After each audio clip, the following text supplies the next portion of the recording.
Salve, salve galera! Professor Luciano, estamos de volta. Vamos fazer um vídeo hoje direcionado para o pessoal dos segundos anos. Tema: impactos ambientais. Vamos estudar aí o que são impactos ambientais, quais são os principais que ocorrem no Brasil e no mundo. Beleza? Como vocês sabem, a poluição, os impactos ambientais começaram a partir do momento que o homem foi introduzido no planeta. Na realidade, existem os impactos antrópicos e os impactos naturais. Nós estamos falando, nesse caso, dos impactos antrópicos provocados pelo homem. Sabe-se que a interferência dos homens nos últimos 200 anos ela começou a se tornar significativa. E apenas nos últimos 40 anos ele se tornou grave. Os impactos ambientais tornaram-se graves. O que é o meio ambiente? Bom, de acordo com a resolução do CONAMA, meio ambiente é o conjunto de condições, leis, influência e interações de ordem física, química, biológica, social e cultural e urbanística que permite, abriga e rege a vida em todas suas formas. Então, nota-se que o meio ambiente é bem abrangente e às vezes você faz alguma coisa, pensa que não está. Alguma ação que você faz, que o homem faz, ele acredita que não está atingindo o meio ambiente, mas ele é bem mais amplo do que se imagina. Impacto ambiental, então, é o desequilíbrio provocado pelo choque da relação do homem com o meio ambiente. Já a poluição é a introdução no meio ambiente de qualquer forma de matéria ou energia que possa afetar negativamente o homem ou outros organismos. Sanches, 2006. Impacto ambiental significa qualquer modificação no meio ambiente, adversa ou benéfica, que resulte no todo ou em parte das atividades, produtos ou serviços de uma organização, ou seja, qualquer alteração, podendo ela ser positiva, boa ou ruim. O CONAMA, que é o Conselho Nacional do Meio Ambiente, IBAMA, físicas, químicas, biológicas do meio ambiente, causada por qualquer forma de matéria ou energia resultante das atividades humanas que, direta ou indiretamente, afetam o seguinte, olha só, a saúde, a segurança, o bem-estar da população, as atividades sociais e econômicas, a biota, as condições estéticas e sanitárias do meio ambiente, a qualidade dos recursos ambientais. Meu amigo, é muito abrangente aí essa questão dos impactos ambientais. Então, baseado nessa lei aí, o IBAMA faz o seu trabalho multando as pessoas, analisando os casos para estar liberando. Valeu? As ações humanas, atividades, produtos, serviços vão gerar aspectos ambientais, que vai ser o quê? Impactos ambientais. Ou seja, um exemplo aqui, a lavagem de roupa, ela vai consumir água, que naturalmente vai haver disponibilidade de água, porque você vai estar usando, para a lavagem de roupa, vai faltar para outras áreas. Impactos ambientais podem ser positivos ou negativos. Vamos usar como exemplo os impactos ambientais causados pela expansão da agricultura, o que é bom, né? Porém, vai ter o seu lado negativo. A produção de biocombustível no Brasil também é coisa boa, só que, no caso, a expansão da agricultura vai provocar o quê? O desmatamento, que é ruim para o meio ambiente, e a produção de biocombustível vai aumentar a produção de cana, que vai afetar até a questão da produção do açúcar e etc. Novos empreendimentos, obras de revitalização, criação de novas empresas, entre outras, são exemplos de impactos ambientais. Olha só, positivo, né? Está sendo realizada uma modificação no ambiente, mas o mesmo é para fins positivos. Porém, é impacto ambiental, não é tão fácil assim. Por isso que o IBAMA tem que estudar tudo direitinho para ver se libera a obra, etc. Entretanto, o crescimento sustentável, a partir da substituição dos combustíveis fósseis pelos de bioenergia, tem que ocorrer de forma equilibrada. É preciso que as terras agricultáveis sejam bem geridas no que diz a respeito à produção de biocombustíveis e à produção de alimentos.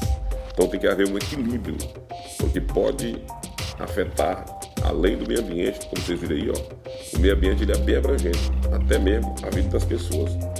E aí, tudo isso é levado em conta. Valeu? A poluição com agrotóxicos. Olha só, os agrotóxicos são algo presente no nosso dia a dia, porque estamos nos alimentando produtos, né, que foram utilizados na sua produção, agrotóxicos. Em geral, os impactos ambientais das atividades agropecuárias sobre a biodiversidade Mais conhecidos são o desmatamento para a expansão da fronteira agrícola, então vai desmatando, as queimadas, poluição, a degradação do solo, erosão, contaminação das águas.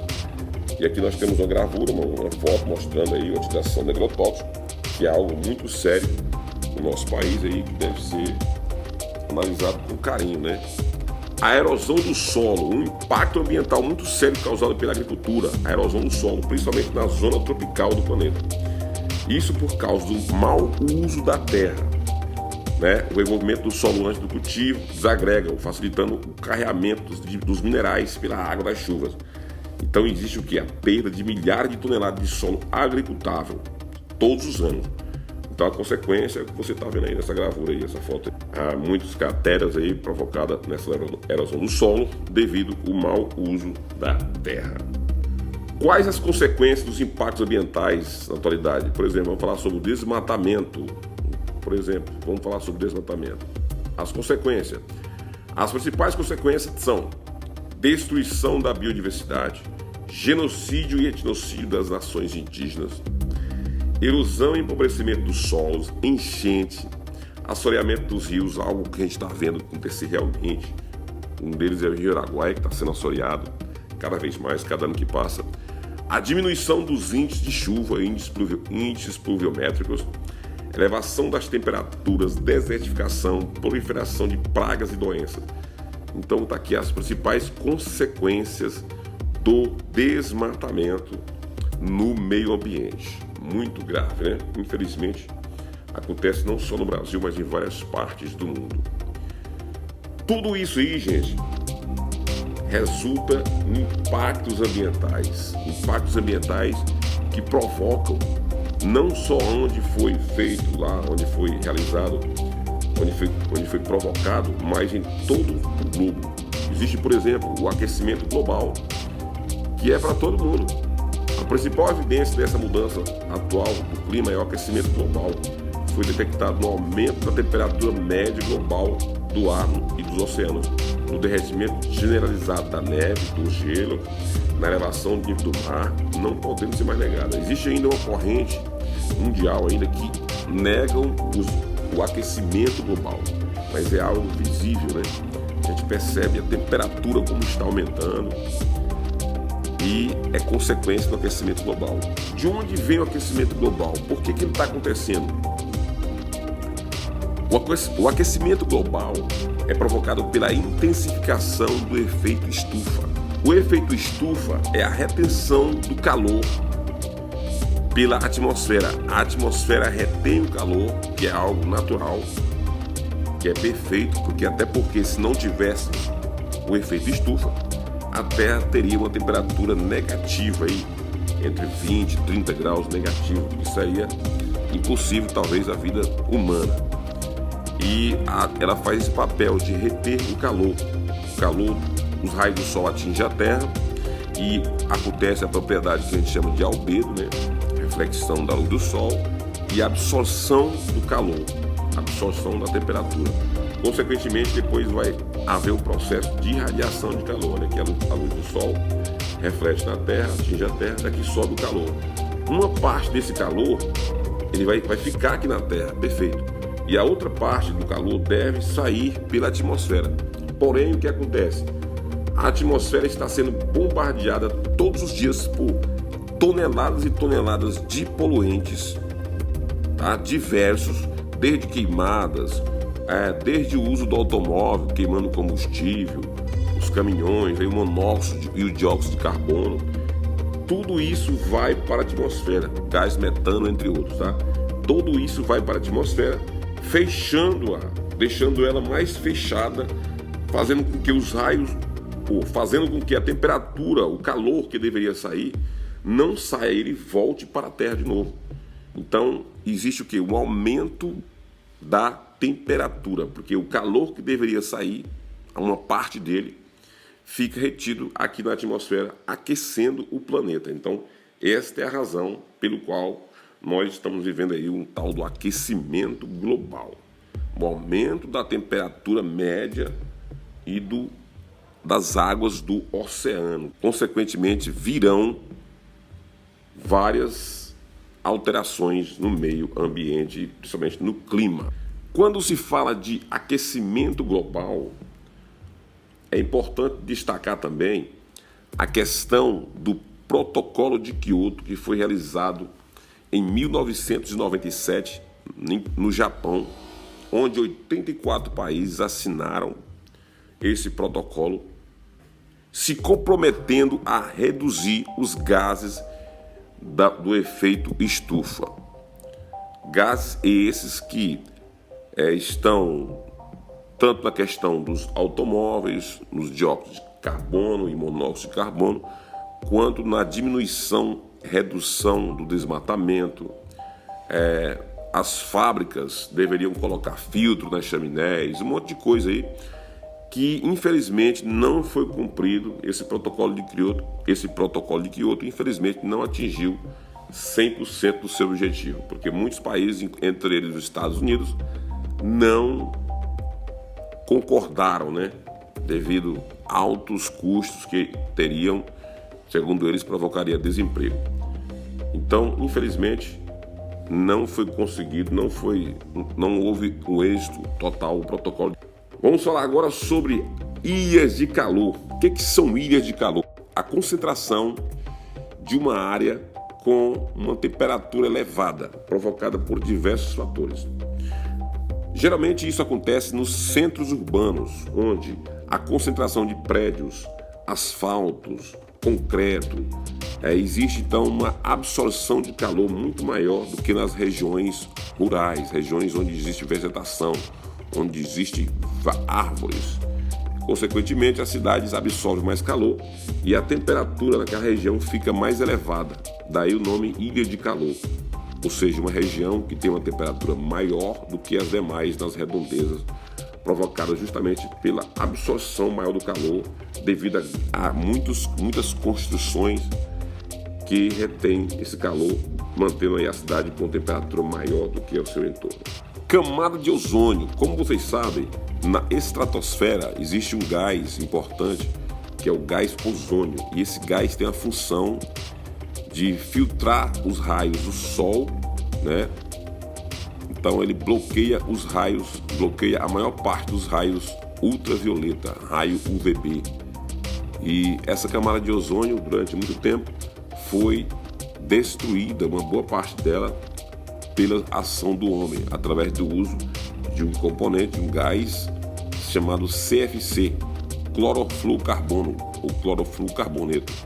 Esse gás CFC, que era muito utilizado em ar-condicionado, produtos de spray, tinta spray, perfume geral, Aconteceu que no ano de 1987, no Protocolo de Montreal, na cidade do Canadá, foi assinado um documento onde proibia a utilização desse gás, passando então a adotar um outro gás menos poluente, menos prejudicial à camada de ozônio, chamado HCFC ou HFC, E esse gás, então, o CFC deixou de ser utilizado. A partir daí, através dos estudos, descobriram que a Terra estava com um buraco enorme de 29 milhões de quilômetros quadrados, aí, muito gigante esse buraco.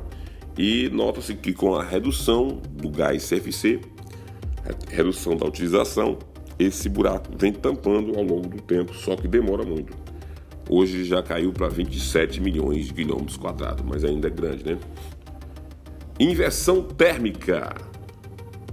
O que é inversão térmica? É um fenômeno natural que ocorre principalmente no inverno, quando a cidade amanhece com o ar frio na parte inferior e o ar quente fica na parte superior, bloqueado por outra camada de ar frio.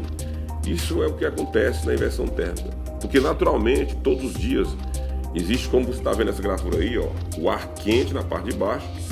Como você sabe, o ar quente ele é mais leve, consequentemente ele vai se dispersar, ele vai subir para a atmosfera e se misturar com os outros, havendo então o quê? Um fluxo normal. Isso é o fluxo normal, o ar quente na parte de baixo, ar frio e depois ar mais frio. Quanto mais alto, mais frio, essa é a regra, Nos dias de inverno, às vezes acontece uma friagem e o ar frio fica retido na parte de baixo.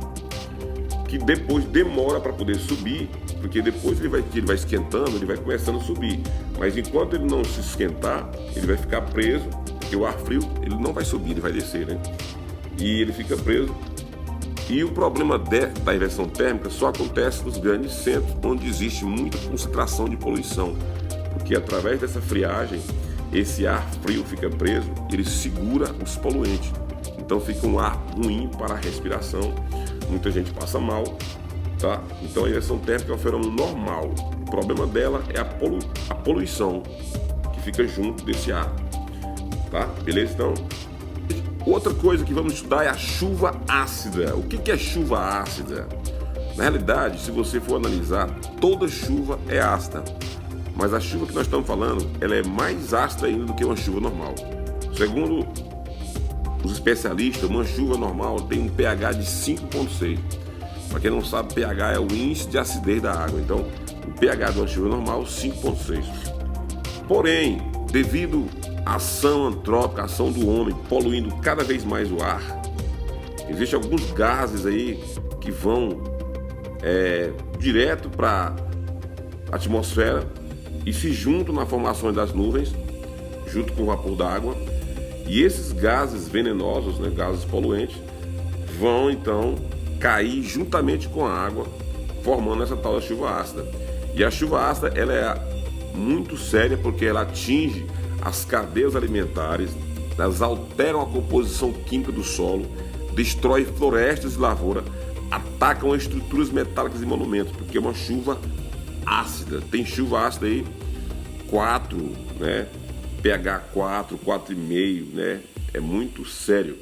Então, ela é simplesmente provocada pela adição de poluentes na atmosfera. Olha, nós temos aí algumas gravuras, algumas fotos mostrando aí monumentos sendo corroídos, né, pela chuva ácida, pelo ácido aí, rios poluídos onde tem peixes mortos, como você está vendo. Na Suécia, por exemplo, há cerca de 4.000 lagos sem vida e 1.600 estão contaminados, no caso, pela chuva ácida. É muito sério. No Brasil, pouco aconteceu isso, mas em lugares muito industrializados, como, por exemplo, interior de São Paulo, Cubatão, locais que já tiveram chuva ácida. Na Europa, nós tivemos vários lugares, apesar de que a Europa hoje está se preocupando muito com isso, mas pelo fato de lá ter muitas indústrias, foi na Europa que iniciou a Revolução Industrial, então a partir de lá, então lá já é algo mais comum, que já aconteceu bastante lá, a questão da chuva ácida. Um outro problema muito sério também é a questão do lixo. Todos os dias, as cidades brasileiras produzem milhões de toneladas de lixo. Tem um destino, de acordo com a lei, hoje o destino da maioria do lixo são os aterros sanitários. A partir de 2014 foi aprovada uma lei obrigando todas as prefeituras do Brasil a excluírem os lixões e adotarem o aterro sanitário. Aterro sanitário que consiste em você arrumar um terreno, preparar o terreno e você fazer o depósito do lixo e compactar. Depois você joga uma camada de sedimentos, camada de barro, de areia, e você vai compactando. Isso é o aterro sanitário. Geralmente dura entre 20 e 30 anos um aterro sanitário. Depois que chega na parte final, eles vão fazer, torna-se então uma grande montanha de lixo que é compactada, eles plantam grama e fica aquela coisa bonita, né? Só que é lixo. Existe uma preocupação hoje no mundo com a questão do lixo, porque esse material, o correto seria fazer o quê? A reciclagem desse material. Existe já aí o tal dos R's, 3 R's: reduzir, reutilizar e reciclar. Então o correto seria isso aí. Quanto mais lixo reciclado, você tem menos lixo depositado aí nas montanhas que eram os antigos aterros sanitários. Na região de São Paulo você já percebe alguns aterros desativados que ficam em forma de montanhas verdes, tudo bonitinho, que nada mais são do que lixos, um aterro sanitário desativado. Então é uma preocupação muito grande com a questão do lixo, o lixo descartado de forma errada, o lixo que não é biodegradável, que demora muito tempo para ser diluído, para ser decomposto, e é muito sério. Então vai a preocupação do lixo, galera. Vamos estudar aí. Abraço.